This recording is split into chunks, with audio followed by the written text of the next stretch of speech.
we are here to share 10 steps with you, okay, that we, from our experience working with in NewStore with OKRs, that we find that are the key steps to engage the leadership and the rest of the organization.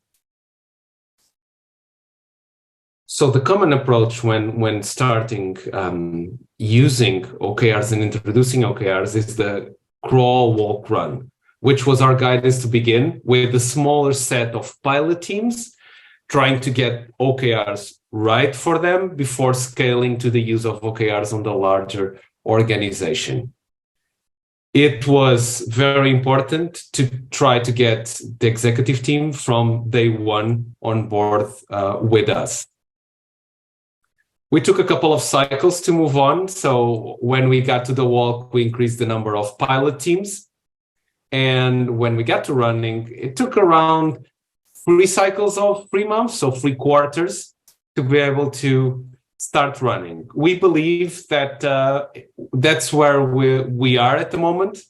And it's the moment to start to go across more parts of the organization.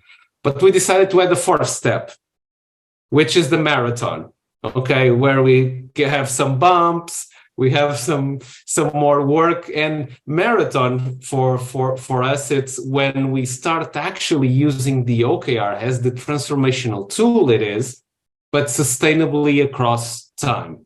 So this is not a 100 meters run, it's actually a marathon. Okay, so going down to our 10 key steps. So we found out that accountability is key. Okay, so first we brought some experts to help us. We hired Bruce McCarthy from Product Culture. He's here today, he's our second speaker. But he helped us in understanding what are OKRs and how to kick this off and everything.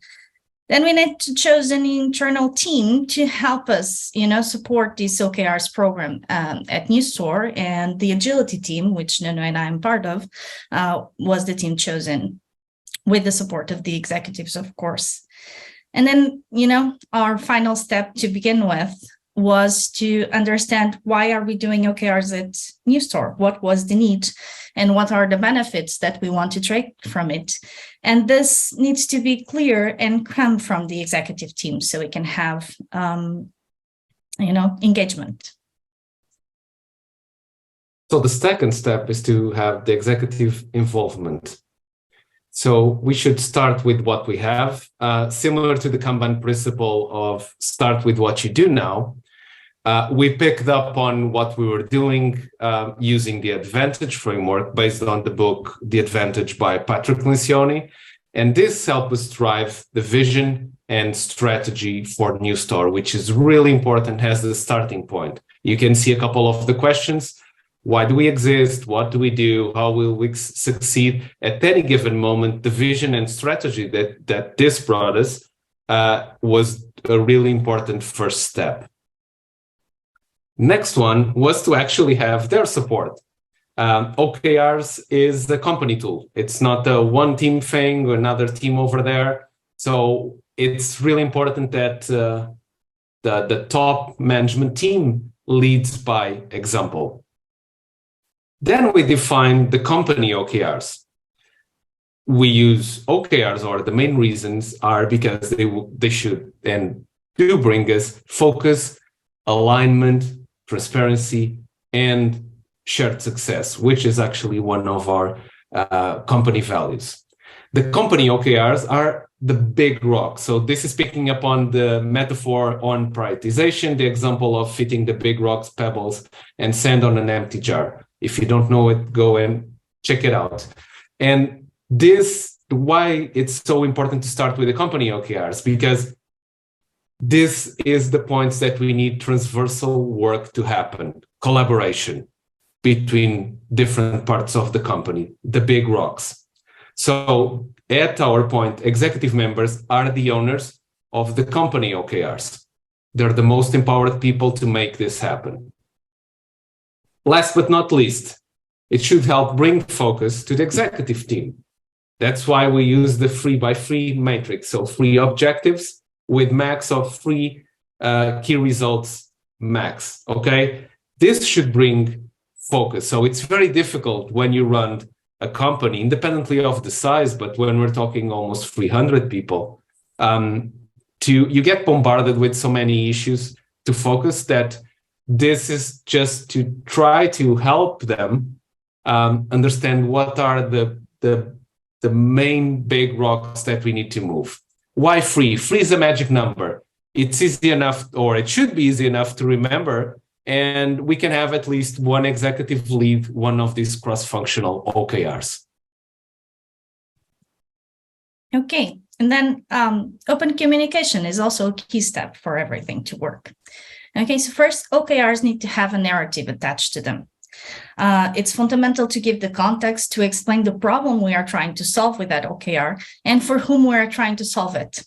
It's also really important that we focus on answering the questions, why is this OKR important and why is it important right now? Then the second for open communication is to communicate draft OKRs. So this draft helps to get feedback from people around the company, and it helps the teams to start crafting their own OKRs. And then we need to communicate the OKR strategy. Okay, so over-communicate it. It's never enough to say over and over again what we want from OKRs and why do we have these OKRs and why now. So use different channels in different occasions. So as much as you can, over-communicate it. The next one is teaching OKRs is key. So we started by defining a group of teams for the pilot. It can be a small area of the company, depending on the structure. It's really important that as part of this pilot, if possible, the executive or the leadership team are one of them. Then we started a small pilot. This small pilot can go from 3 to 4 teams, can actually last 2 to 3 cycles, as we mentioned before. This is already the walk part. Okay, so which cycle, if possible, we should be thinking about possibly adding more teams, dependent on the size of the company, the quantity of people you have actually to support this. Be careful with avoiding adding too many, because we still want to keep the quality part of this work. This will be good to experiment and learn a lot before running and moving to a lot of teams. Then OKR workshops are really important, but these workshops need to be by the learn by doing. So we need to teach teams to try to do the OKRs by doing their own together.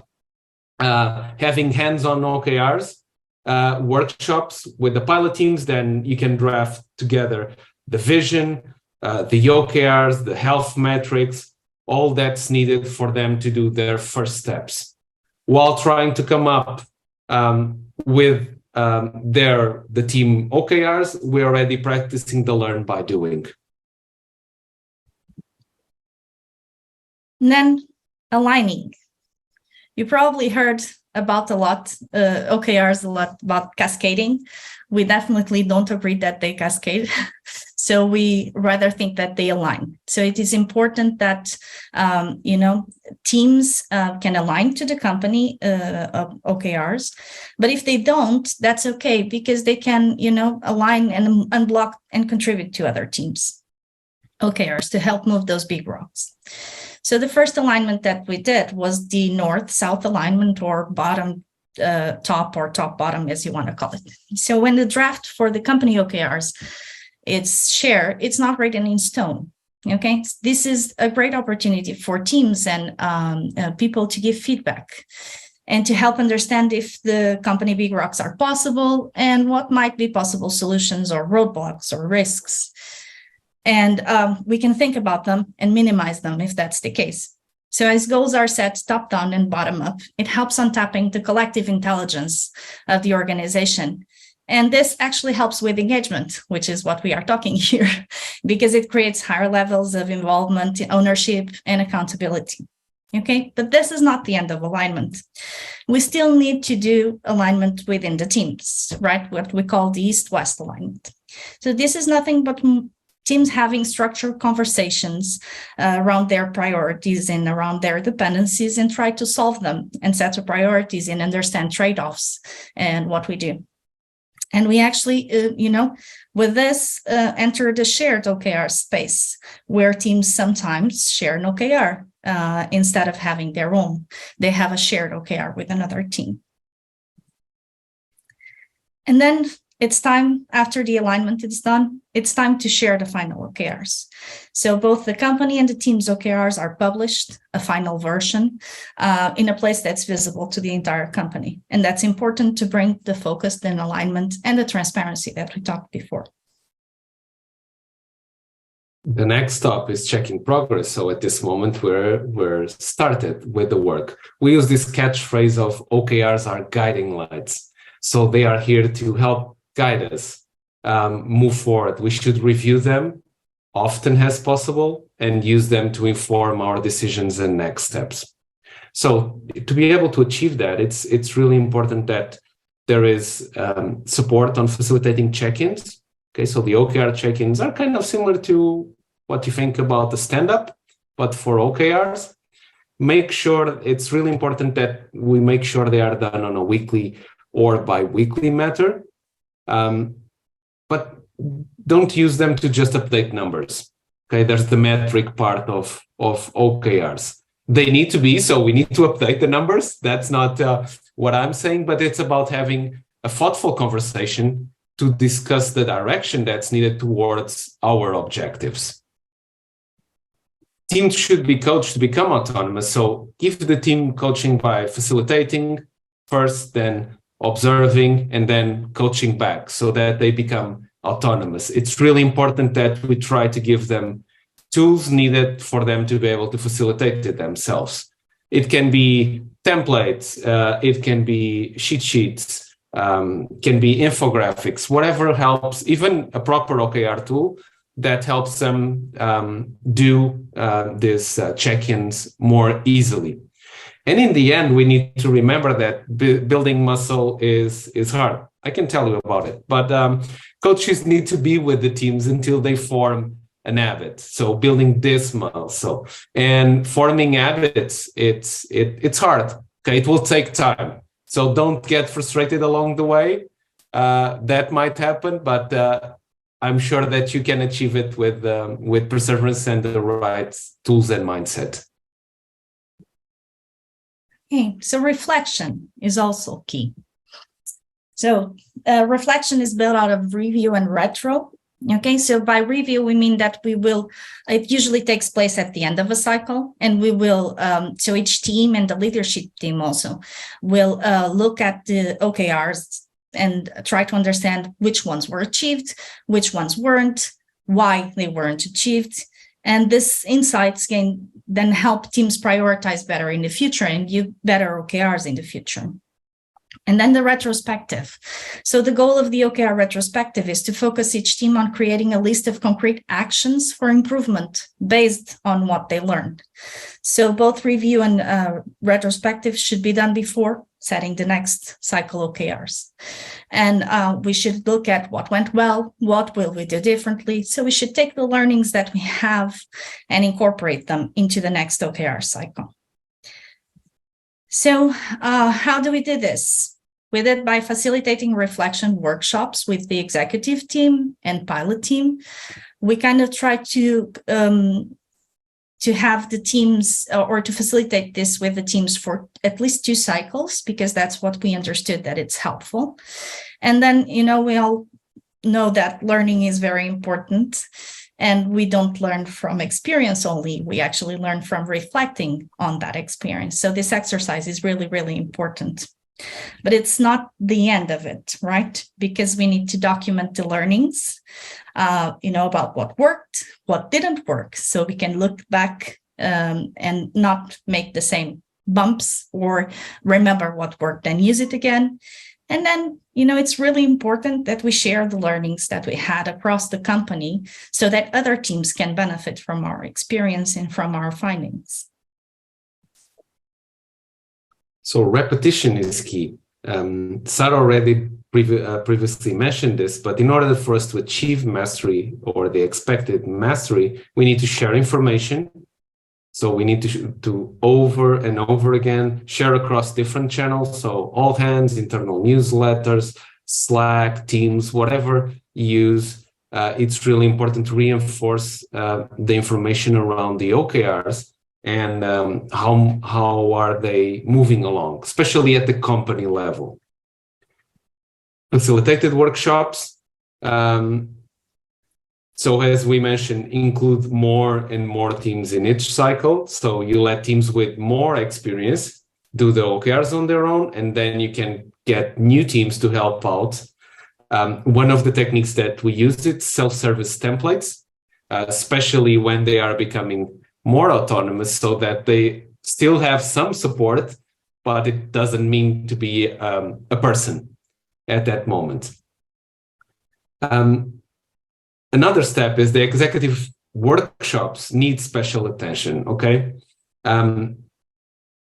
If the OKRs at the top aren't improving, the program has some danger. So this is by far the most important workshop or session that you can ever do on OKRs. And it's the more time-consuming to do. We can share a couple of techniques actually taken from Bruce's book, Using Shuttle Diplomacy. So talk with executives first, prep the session well, check for alignment and directions on the expectations of the session, of this session. And just a tip, a lot of times these sessions aren't about OKRs at all. And OKRs end up being an outcome of the session. So it's important that you have this mindset that you need to possibly talk about other things to get to the OKRs. That's the strength that OKRs will have. And building them is hard, okay? As the muscle that we just talked. So the number of cycles that it might take, there's not a formula for this, okay? It will depend a lot from the culture of the company, the speed of embracing it, that it's possible. And the culture when we're talking is the willingness to embrace changes, transformation of what might be needed, because OKRs will pop up several issues along the way. Also, another step is that pollination is key. So we need to, provide OKRs training for the entire company. So everyone in the company needs to understand what are OKRs and why are we using it at a company level. Then one of the strategies that we implemented was to have OKRs training on onboarding. So all newcomers undergo OKRs training so that they understand, how we do it at NewStore and what is fundamental to understand about OKRs. Then communicating progress. So making it visible for everyone, making it visible in different channels. In the case of company OKRs, using the town halls or other means to share what is happening. It is very important that the people are aware of how progress is going. And then, communicate as often as you can. As I already said, communication is a big key step here. You can use different means to share. You can share tips, tricks, as Nuno said, cheat sheets, templates, to make the life of the people using OKRs a little bit easier. And, especially for coaches, you need to understand that you cannot be everywhere. So this can be a way to spread more knowledge. And you should always, try to make the content as punchy and snappy as possible so that it is interesting for the people reading it. So don't expect that OKRs are a silver bullet. It will take time, as a transformation doesn't happen overnight. It needs perseverance and willingness, apart from experimentation. And this is seeming a bit like a recipe, but not to say the right mindset too, because things need to change and start happening. So if you are expecting that OKRs will create quick results, don't use them. OKRs are simple, but not simplistic. OKRs will end up, as I previously said, uncovering a lot of things that it's And that's when it becomes a bit more tricky. Culture, the company culture has a lot of impact on OKRs. And if you have a culture where experimenting and failing is not an option, again, don't use OKRs. And it's definitely not a magic formula. You have to adapt to what are the needs of the company, what fits best. So don't expect that even not only has an OKRs coach, but if you jump from one company to the other, that all the same things that you did on company A will actually work on company B. We like to use the sentence that there is actually more than one way of doing OKRs, and we need to be prepared for it. There are a couple of things that are common ground on possibly what is an objective, what is a key result, but the less you have to learn and adapt. And it's really important, as Sara mentioned, that we learn with each OKR. This doesn't mean not reaching them never. This is why it's so important to do check-ins and especially reflect and retrospect. We should not skip that step too. The goal of this is for continuous improvement's sake. For we all want to get better at what we're doing. But if you think that, this was our 10 key steps journey, it was not an easy one always. We did find some roadblocks, and we want to also share them with our experience. So the first, and I would say the biggest roadblock that we faced is that OKRs are based on outcomes and outcome thinking. It's really important to help teams understand, how to think about the business impact of their work. And this is actually something that we struggled with. It's a mindset change. And so it's really important that we do it. But as Nuno said, there's not a silver bullet to teach this. So it's not quick results. We need to be very patient and invest a lot in trying to understand and move the teams towards outcomes and not outputs. Okay. The other thing that we also heard a lot is this OKRs thing does not work. Let's move on from it. Okay. OKRs will be blamed, as Nuno said, for a lot of things, as they are a transformational tool. They will uncover some, inefficiencies, and they will uncover some dependencies. They will uncover some challenges, and they will probably be blamed for that. And so it might seem that they don't work, but actually by uncovering all of those things, we are helping the company, transformate itself and move forward. We also struggle a little bit with accountability, okay? And we understood that the more information we share, the more that we make accountability clear regarding OKR's roles, for example, or regarding, how the progress is, and, sharing more and more and more information about how things are going is helping with accountability. And we also, understand that leadership has a big role here. Also, teams where leadership thinks that the idea is to let teams identify a set of objectives and then look at them at the end to see if they fulfill them, actually struggle a little bit with moving to outcome thinking. So they always, focus a little bit more on the outputs that the team is generating and not the outcomes.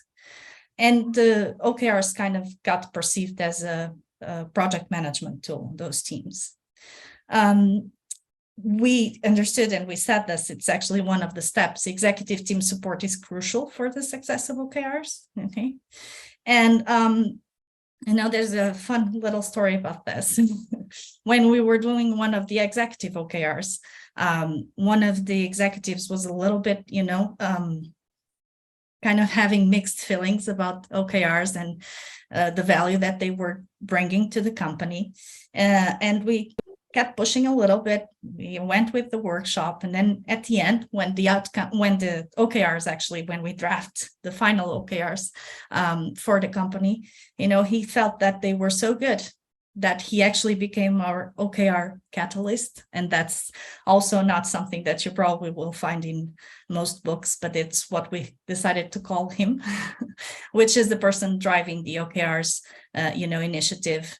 And he's now the executive responsible for pushing this cogwheel to be more functioning.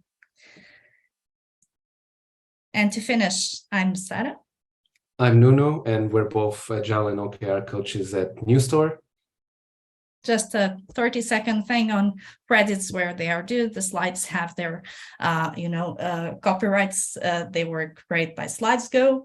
The template, the icons are from FreePic, and we used some photos that are attributed there. And, this is the finish for this presentation, not the finish for OKRs, not the finish line for OKRs at NewStore or any company, because as Nuno said, OKRs are a marathon and we need to keep on going to learn to improve. And remember, OKRs are guiding lights that guide where we go, and it never finishes.